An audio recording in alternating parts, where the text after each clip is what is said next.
A educação é o maior e o mais difícil problema imposto ao homem. Eu sou a Franciele, está começando Hora da Coruja.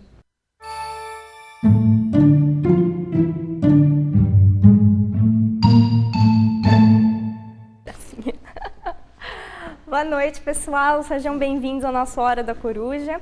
Hoje a gente vai falar sobre educação. Tem um tema muito importante aí para falar, né, Paula, que está acontecendo agora. Tem. Hoje tem um tema central na nossa conversa hoje. Você gostou da frase que eu comecei, que é a frase de Kant? A educação é o maior e o mais difícil problema imposto ao homem. Esta frase, junto com aquela outra do Marx, quem educa o educador, eu acho que elas dão os dois grandes pilares da discussão em filosofia da educação, que nós deveríamos observar. Né? A gente quis fazer esse programa porque a gente percebeu que não está tendo uma discussão na televisão sobre esse assunto educacional, de que vai vir uma reforma grande por aí no Brasil, ou não, mas ninguém está discutindo para saber se vai ser bom, se não vai, se vai ter ou não. Você sabe que eu consegui mobilizar um pouco aí a discussão, porque eu escrevi para a Folha, não saiu ainda, acho que vai sair amanhã no Tendências e Debates, Tendências e Debates, que é a página 3 então, da Folha. Então já até falar, pessoal, quem quiser procurar amanhã na Folha de São Paulo, é provável que já tenha, dá para ver online também. Que é sobre a reforma mercadante, essa reforma que o ministro da Educação está propondo, né, para o ensino médio. Para o ensino médio. Mas, na medida que eu escrevi,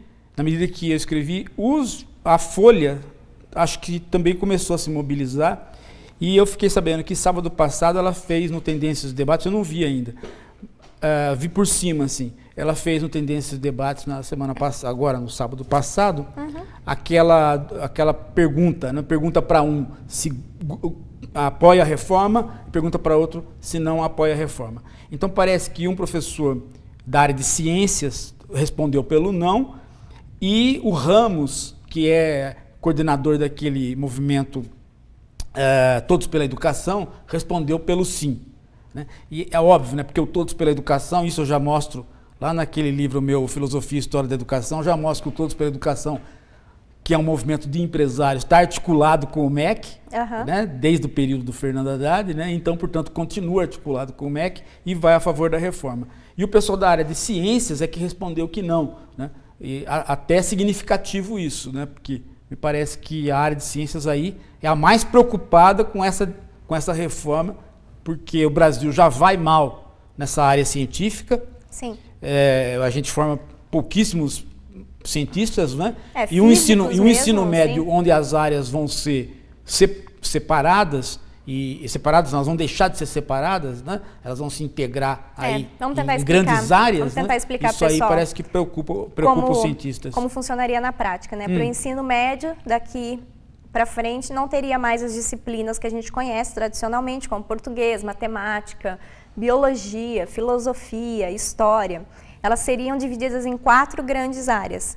Áreas de ciências humanas, ciências tecnológicas, linguagens e que seria a matemática, né? Que é isso, a matemática, isso mesmo. 4 grandes áreas. Quer dizer, na verdade, esse esse é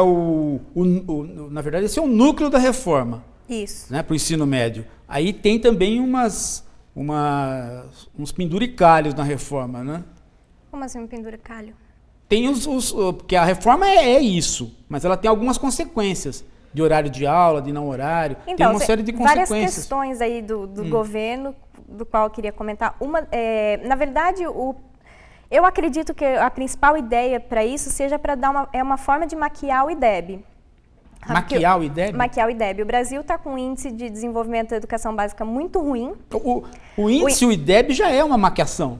Ele já é uma maquiação. Ele já é ideológico. Até muitas pessoas falam assim, olha, a minha escola melhorou o IDEB, etc. e tal. Mas o MEC mudou a forma de avaliação do IDEB já uma vez, porque não estava conseguindo resultado. Então, para mostrar esses números internacionalmente, ele começou a colocar como critério de avaliação não só mais a prova dos alunos, a nota dos alunos, e qualificação de professor e tudo mais. Começou a colocar, a escola tem biblioteca ou não tem? Sei. Biblioteca quer dizer, significa, tem livro. O Fernando Haddad, né? Isso tem. O Fernando Haddad, que foi ministro, agora é candidato à Prefeitura de São Paulo, esses dias eu escutei ele falando que ele foi o ministro que incorporou a ideia de qualidade dentro dos índices educacionais. Quer dizer, ao invés de você fazer um índice tipicamente que é baseado numa prova, ele incorporou a ideia de qualidade, porque incorporou dentro do índice, chamado IDEB, os apetrechos da escola, digamos assim, o ambiente da escola. Eu avalio essa incorporação como sendo uma maquiação. Né? Quer dizer, na verdade, o IDEB, ele tira da população a capacidade dela entender o que está acontecendo com o aluno. Exatamente. Né? Porque à medida que eu faço um índice qualitativo, eu posso até achar que, do ponto de vista governamental, tem uma utilidade. Né? O índice sintético, que o IDEB é um índice sintético. Né? Mas, do ponto de vista do entendimento que a população tem do que está acontecendo, ele é ideológico, porque a população pode dizer, bom, IDEB alto, isso não significa que o aluno está aprendendo, isso pode significar o quê? Que a escola tem um apetrecho que pode não estar sendo usado, que geralmente é esse eleva caso. O IDEB. Né? Então, o IDEB me parece ser um índice ideológico. Agora, se o IDEB já é ideológico, pior ainda, a maquiação do IDEB, como você está dizendo, né? Quer dizer, essa segunda metodologia do IDEB, né? Porque assim, a gente tem que alcançar esses resultados. Estão sendo cobrados resultados de qualidade agora. A gente já conseguiu colocar as crianças na escola, mas agora precisa ter qualidade de educação. Isso também não é tão verdade, né? Não, uma boa parte. O que eu achei agora que eu queria conversar com você... Não, porque essa história de que o Paulo Renato falava, né? Que faleceu. Que ele colocou as crianças na escola e o governo Lula deveria agora dar qualidade. Mas também não é tão verdade essas coisas, né? Tem muita criança fora da escola, muito jovem fora da escola. No ensino fundamental, não. Mas o Brasil ainda enfrenta um problema no ensino médio. E é aí que o Mercadante quis dizer agora, como atual ministro, de que essa nova reforma iria tornar a escola mais atrativa para os jovens, de uma forma os jovens conseguirem terminar o ensino médio. Porque quem está morando no estado de São Paulo não tem muito essa visão, né, de que os jovens não terminam o ensino médio. Quando a gente se forma no ensino médio, praticamente 90% das pessoas que fizeram ensino fundamental terminam o ensino médio. Agora, nos outros estados, até mesmo no Rio de Janeiro, que a gente, morando no Rio de Janeiro, pode ver isso. Eu fiz estágio no Rio de Janeiro recentemente. A evasão já é muito grande desde o primeiro ano. Às vezes as turmas começam de 8, 10 classes de ensino fundamental, se transformam 4 de ensino médio de primeiro ano só, e no final das contas não consegue formar uma turma. Sim. Isso no Rio de Janeiro, a gente está falando de um estado muito aí, próximo. Aí a ideia, então a ideia do Mercadante é assim, ele quis saber o porquê que os jovens estão abandonando a escola. O Mercadante quis saber? É isso. E ele não sabe? Não, ele não sabe o porquê. Ele foi nomeado ministro sem saber isso. Isso. E aí ele fez uma pesquisa, provavelmente pagou bem caro, e ficou sabendo que a escola não é atrativa para os jovens. Ele ficou sabendo que a escola não é atrativa para os jovens. Exatamente. Mas esse ministro realmente ele fica sabendo de coisas que ninguém sabe, né? Não, ele é muito pagou bom, uma pesquisa para descobrir isso. É que continua a tradição do Haddad, né? O Haddad já pagava pesquisas assim, né? Para saber coisas que... O Paulo Renato também. Pagar pesquisa, eles adoram pagar. Então, porque eles precisam ficar sabendo da realidade, né? Eu acho fantástico. É porque os filhos deles não estudam nessas escolas, né? Nunca estudaram, nem os do Paulo Renato, nem os do Haddad, e se é que o Mercadante conseguiu fazer filhos, não sei, fez filhos. Não sei. Tomara que não. Mas eles não têm nenhum contato, a família dessas pessoas não tem nenhum contato com a escola pública, então eles têm que fazer pesquisa para descobrir o que a escola pública precisa. Então, como a escola não é atrativa, a escola não é atrativa. Você precisa tornar a escola atrativa. Provavelmente ele pensou em contratar uns palhaços, porque o salário de professor já está mais ou menos para um nível ali de palhaço. A escola não é atrativa, né? Nem para os professores, nem para os alunos. Não é para ninguém. A escola realmente não é atrativa. É cheia de grade, parece uma prisão. Né? Realmente a escola não é atrativa, mas nem mais para traficante, gente. Não é. Porque o aluno pobre, o professor pobre, nem você vender droga lá compensa. Não está mais compensando. Então, ele resolveu dizer que dessa forma você conseguiria deixar a escola mais atrativa. Fazendo as áreas. Isso, fazendo essas áreas. Você sabe que tem dois problemas aí nessas áreas, né? Porque, infelizmente, na hora que eu peguei para fazer o texto para a Folha, o que vai ser publicado amanhã, segundo o editor, eu tive que fazer o texto enxuto. O jornal é esse problema. Ser articulista é essa desgraça. Tem que fazer o texto enxuto. Mas, então, eu não pude analisar as duas implicações. Porque tem uma implicação política, de política educacional, e tem uma implicação pedagógica que é epistemológica. Que é epistemológica pelo seguinte, porque veja, quem que me autoriza a dividir, a integrar as disciplinas que têm uma origem epistemológica justificada, Sim. que vem lá do Platão e do Aristóteles, que vem do trivium e do quadrivium, quem que me autoriza a transformar isso que tem 2000 anos, né, e que se constituiu historicamente num processo lento, de um dia para a noite falar, bom, então isso aqui são áreas, né?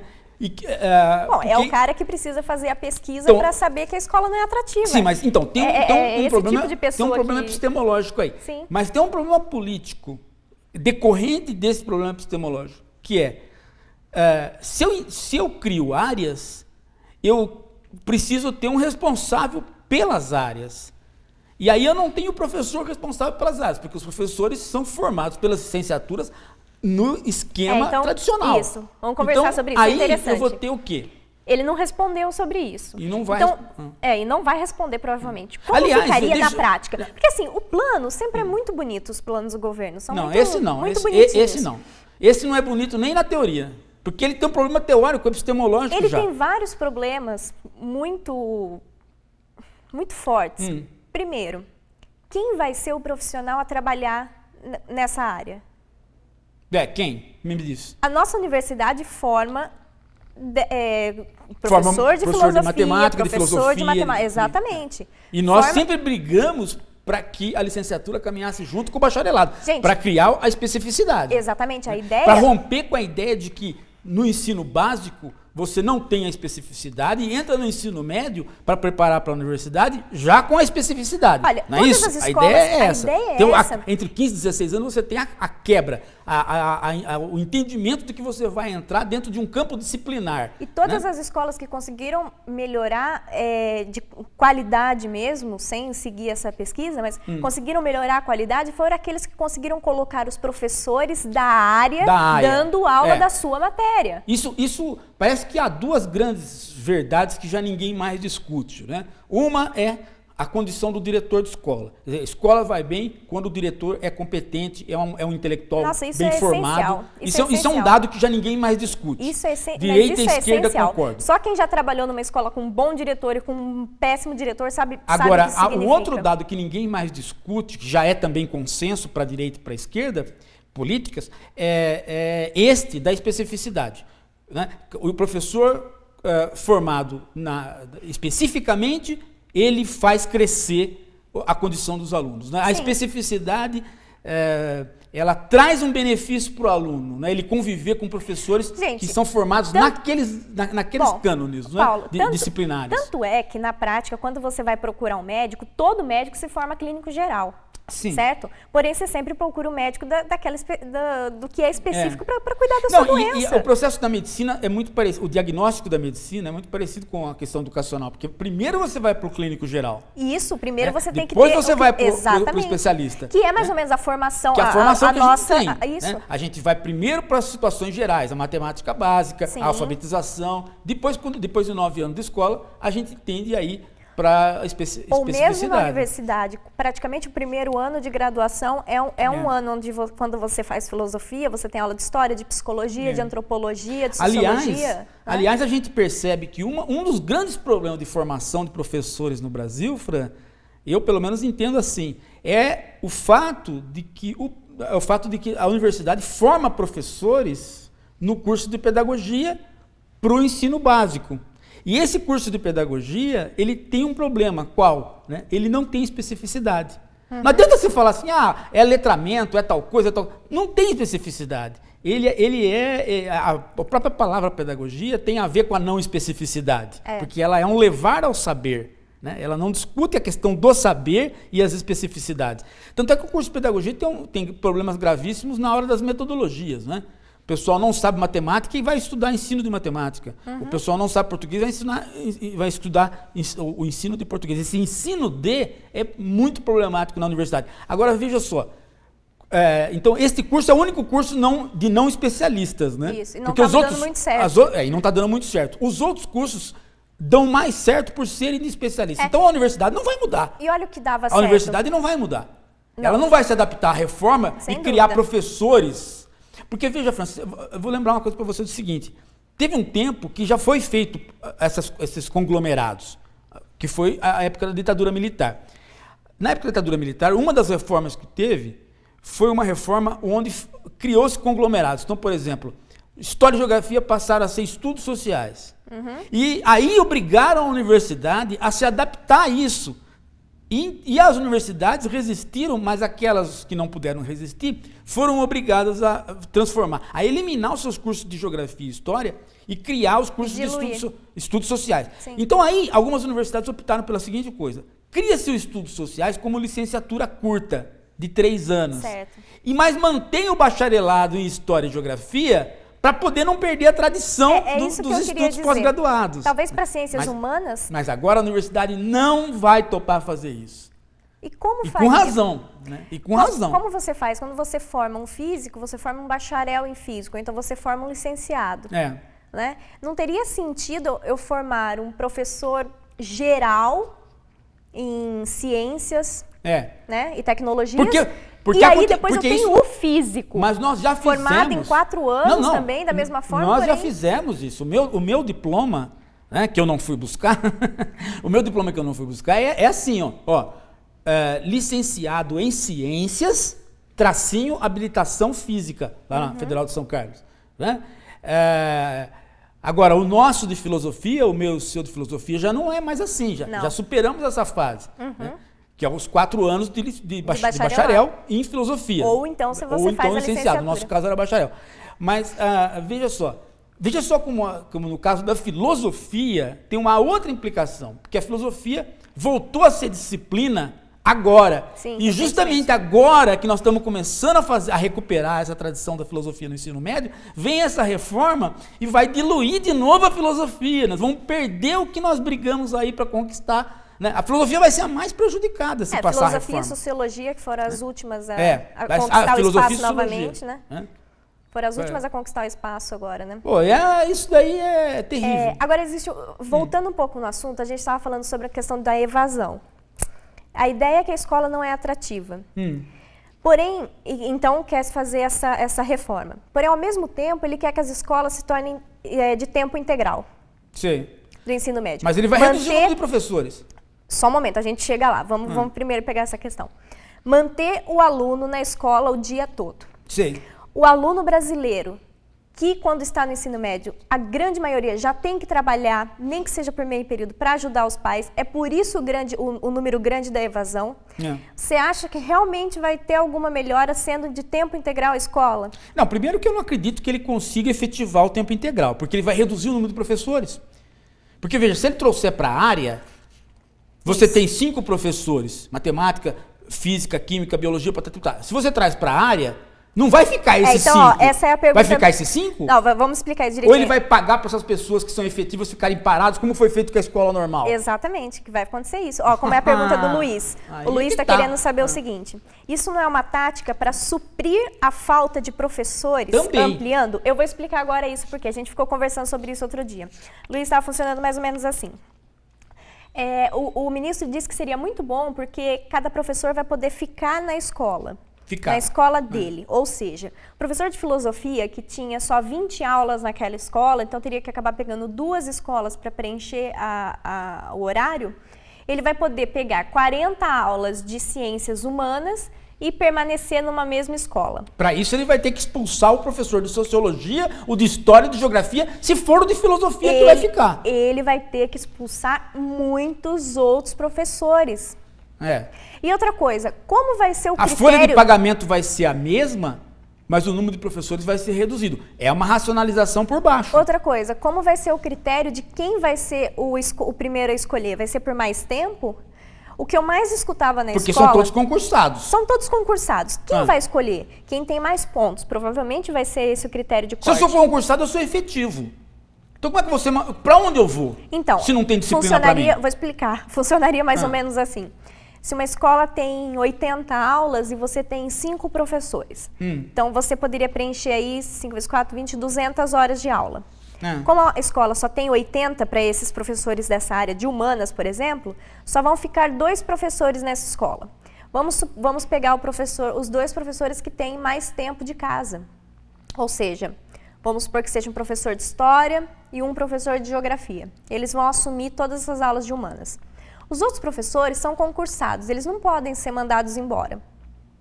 Sim. Eles vão ter que começar a ocupar o que vier, o que sobrar. Mas vão começar a ir para outras escolas preenchendo essa carga horária das outras escolas. O problema veja só, porque num primeiro momento eu achei que a reforma era inteligente. Eu não pensei que a reforma fosse burra. Inteligente significa o quê? Que as áreas viessem sem a eliminação das disciplinas. Certo. Então você cria as áreas para que você tenha uma instância de integração das disciplinas. Olha, mas agora estão falando em diluição das disciplinas nas áreas. Exatamente. O que significa que alguns professores vão cair fora.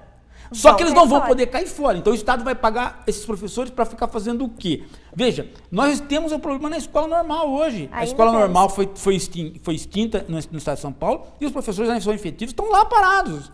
Eu tenho a professora que ela tá parada. E o cara tá ganhando. Entendeu? E o cara achou, e isso aí o governo do Estado achou fantástico fazer. A gente deixa um funcionário, porque você deixa um funcionário parado. O Estado é muito rico, ele paga o professor para ficar em casa. Mas não vai acontecer isso. Você sabe o que vai acontecer? Um professor, ele vai preferir 1000 vezes pegar 20 horas, como é hoje em dia. Pega 20 horas numa escola, 20 em outra, 2 próximas da casa dele, onde ele possa lecionar.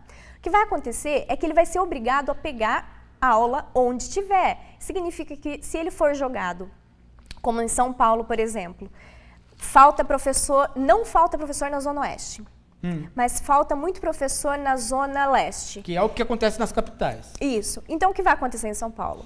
A sobra grande de professores da Zona Oeste, eles vão ser obrigados a ir trabalhar na Zona Leste. Morando em São Paulo, você sabe que para começar isso já não é possível. Portanto, o cara vai... Uma das primeiras medidas que o cara vai fazer é largar a profissão. Já começa por aí. Né? Não, eu falo que não é possível por questão de tempo mesmo. Você não tem como chegar numa escola, teria que mudar com toda a família. Não, eu estou falando largar a profissão é o seguinte, porque quando você está empregado no serviço público, ganhando R$5.000, você pensa 2 vezes para largar. Sem dúvida. Que é o meu caso. Lógico. Né? Lógico. No final de carreira. Agora, quando você está no serviço público ganhando R$1.000, você não pensa 2 vezes para largar. Por quê? Porque qualquer cara que está vendendo cachorro quente na frente da escola está ganhando isso. Exatamente. Então você vai largar. Então os caras concursados, portanto, os melhores, vão abandonar a escola pública. Portanto, a evasão de bons professores vai ser maior ainda. Então essa é a consequência política desta má administração epistemológica. Né? O cara não tem uma visão de filosofia da educação, o resultado é uma má política educacional. É isso que vai acontecer se ele continuar batendo a cabeça. Né? Agora, do que o Mercadante? O Mercadante era professor do quê? De economia? Né? Eu acho que não é professor de nada. Ele é da minha geração, foi meu colega de católica. Quando eu trabalhei na católica, ele era professor da católica. Né? Mas eu não imaginei que ele tivesse essa cabeça tão dura assim. Mas eu acho que não vem dele isso. Isso é uma ideia que o Haddad já ia implantar. Não, o Haddad estava pensando na flexibilização do ensino médio. Eu lembro que ele chegou a conversar com a gente sobre algumas coisas assim. Mas eu escrevi que era uma boa ideia, a flexibilização. A flexibilização é uma boa ideia, você poder...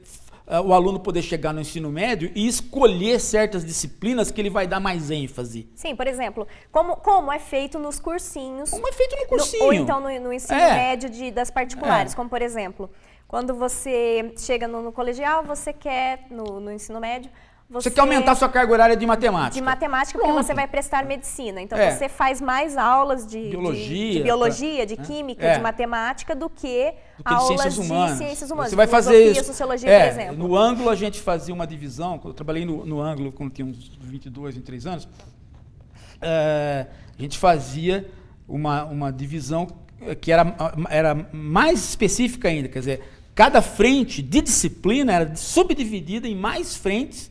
Então, tinha matemática. Então, matemática tinha frente de álgebra, tinha frente de geometria, né, frente de trigonometria. E se o cara fosse prestar arquitetura, então tinha desenho geométrico. Né? Quer dizer, a gente tentava repetir, olha só, a gente tentava repetir no particular o que foi a escola pública dos anos 50, dos anos 60. Né? Né? E agora nós estamos, ao invés de nós repetirmos essa dos anos 60, dos anos 50, estamos repetindo a dos anos 70, a da ditadura militar, que justamente foi onde descaracterizou o ensino médio. A descaracterização do ensino médio é fruto da ditadura militar, da 5692/71. O que eu achei mais interessante do Mercadante falando sobre isso é que a escola em tempo integral, mas não seria para o aluno ficar estudando o dia todo. Boa, ótimo. Ele já sacou que ele já ficou o aluno estudando o dia todo. Acho que ele pensou assim, para ser atrativo, os alunos não vão gostar de estudar. Então, qual que é a ideia? É preencher essas horas que estariam sobrando. Preencher Essa horas. é a ideia. A gente vai preencher com música, com excelente. ginástica. Que beleza. Pagando quem? Coisas assim. Pagando quem? Voluntários, que o Serra faz?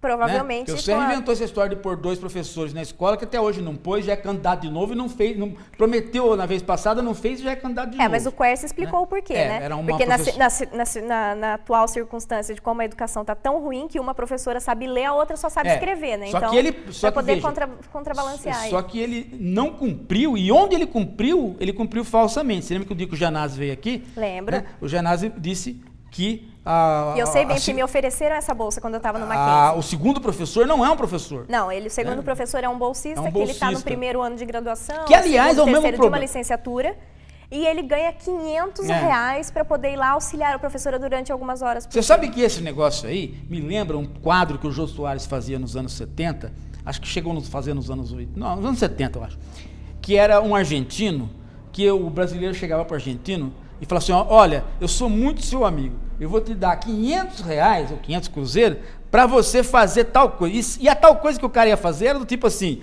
ir na torcida do Palmeiras vestido de corintiano e torcer, ou entrar na jaula de um gorila, era coisa desse tipo. E aí o Jô Soares, que era o Caldeirão, o argentino, falava assim, mas você é muito amigo mesmo, é muito amigo, né? Então, você chega para o professor e fala assim, olha, eu vou te dar R$500 para você ficar junto com 45 adolescentes a tarde toda. Exatamente. Né? E você quer? É muito amigo. É uma coisa maravilhosa. Paulo, o Egisto Canal está perguntando como poderá ser a capacitação desses professores com essa reforma.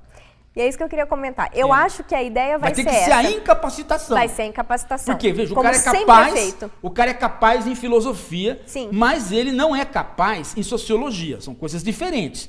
Então, ele vai dar as duas coisas. Então, o que vai acontecer? Você não vai fazer com que ele aprenda sociologia. Você vai fazer com que ele dê a má filosofia e a má sociologia, porque a tendência nossa vai ser abaixar o nível para poder encontrar uma introdução básica igualada dentro da área. É isso que vai acontecer. É exatamente que é o que aconteceu. E esse é meu medo. Mas veja só, nós tivemos essa experiência, que é a experiência que eu falo para vocês, a geração que hoje está chegando nos 55, 50 anos, chegou a cursar esses. O sujeito era professor de geografia. Ele perdeu os direitos. Ele teve que fazer outro curso, a licenciatura curta em estudos sociais, para ele recuperar a aula que ele já estava dando. Bom, e vindo do governo... Eles vão fazer isso de novo. E vindo do governo, você sabe muito bem como vai ser essa capacitação. Vai ser agora eu entendi coisa... por que o PT foi criado durante a ditadura militar. O PT foi criado durante a ditadura militar e ele não sabe fazer outra coisa senão imitar o criador dele, que é a ditadura militar. Ele só sabe fazer a mesma coisa que a ditadura fazia. Exato. Porque a origem dele é aquela lá, entendeu? Ele repete. Na corrupção ele repete, na modo autoritário como ele lida com a sociedade ele repete. Porra, bicho, é dureza, hein, meu? Os caras do PT não conseguem criar um novo. Não conseguem. Agora, a oposição ao PT é pior. É zerada. Nós estamos no mato sem cachorro, quer dizer, zerada. você corre do PT, você cai na mão do PSDB. É zerada. Né? O PSDB é o Serra, né? Bom, mas aí a gente volta Pelo a falar. amor de Deus, é o fim da picada desse mundo, porra, quero descer. Vamos beber uma água para acalmar um pouco os não. ânimos aqui. 1 minutinho de intervalo, a gente já volta.